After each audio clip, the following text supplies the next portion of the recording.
everyone thought Denuvo was untouchable. For years, it was the final boss of PC gaming piracy. Crack-proof, unbreakable, a system so strong it could protect a game for months. But in 2026, that illusion is starting to crack. Welcome to Game Pulse. And the scary part for publishers is it's happening fast. Because something has changed. Not slowly, not gradually, suddenly. New bypass methods are spreading across the internet. Not just for experts, but for regular users. We're talking about near plug-and-play cracks. Games that used to take months to break, now falling in weeks. Sometimes even days. And that completely destroys Denuvo's biggest advantage. Because Denuvo was never about stopping piracy forever. It was about delaying it, just long enough to protect launch sales. The first 30 days, the first 60 days, that's where most AAA games make their money.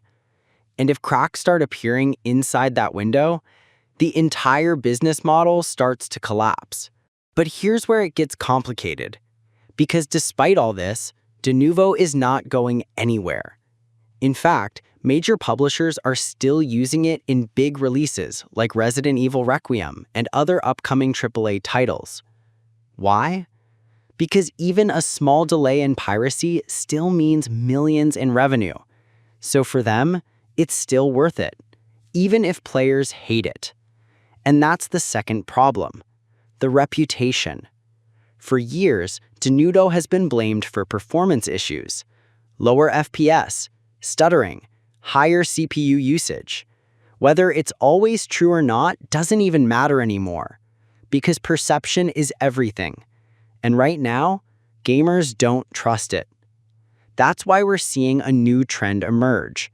Studios are starting to treat Denuvo like a temporary shield. They add it at launch, protect those critical first weeks, and then quietly remove it later. It's not permanent protection anymore. It's damage control. And that tells you everything about where things are heading. Denuvo isn't dead, but it's no longer dominant either. It's caught in the middle, still useful, but slowly losing its edge. And if cracking methods keep evolving at this pace, we might be heading toward a future where Denuvo becomes irrelevant. Not because companies stop using it, but because it simply stops working. So the real question isn't, is Denuvo still here? It is. The real question is, for how long will it actually matter? If you found this breakdown useful, hit like so this reaches more gamers who actually care about what's happening behind the scenes. Subscribe to Game Pulse for more deep dives like this, and check out the next video on your screen.